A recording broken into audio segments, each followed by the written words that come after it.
נר ראשון של חנוכה, בבית משפחת אבא נעמת, בבית שמש. ברוך אתה השם, אלוהינו מלך העולם, אשר קדשנו ומצוותיו, וציוונו להדליק נר חנוכה. אמן.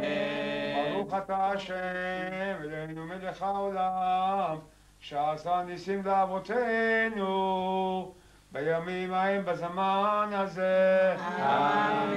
ברוך אתה השם, אלוהינו מלך העולם, שהחיינו וקיימנו והגענו לזמן הזה. אמן. מעוז צור ישועתי, לך נאה לשבח,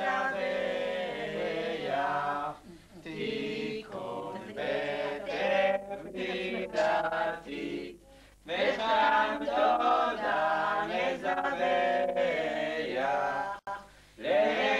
לתחיל מטבח, מצרה נבח,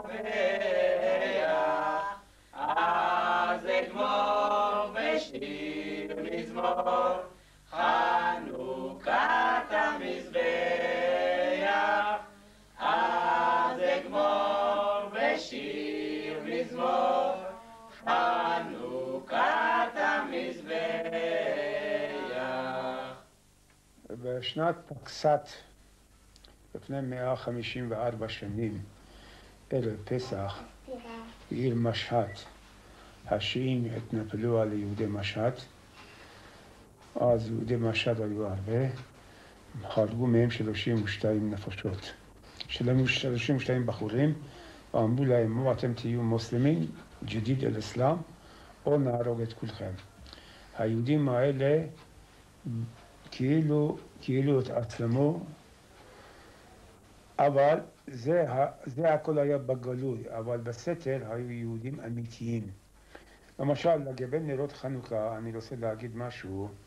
נרות חנוכה אנחנו היינו עושים מנרות של אדמה,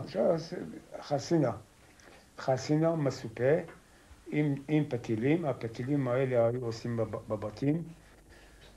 עכשיו, למה עושים את זה בתוך זה, ושמים את זה בחדר מיוחד, כאילו בסתר? חס וחלילה אם יגיע איזה גוי ורוצה לראות, בשביל מה אתה הדלקת כל כך נרות חנוכה? אבל זה לא נרות, זה נר של בית. לוקחים את זה ושמים את זה של נר של בית. וזה היה עד זמננו שאנחנו באנו לארץ ישראל.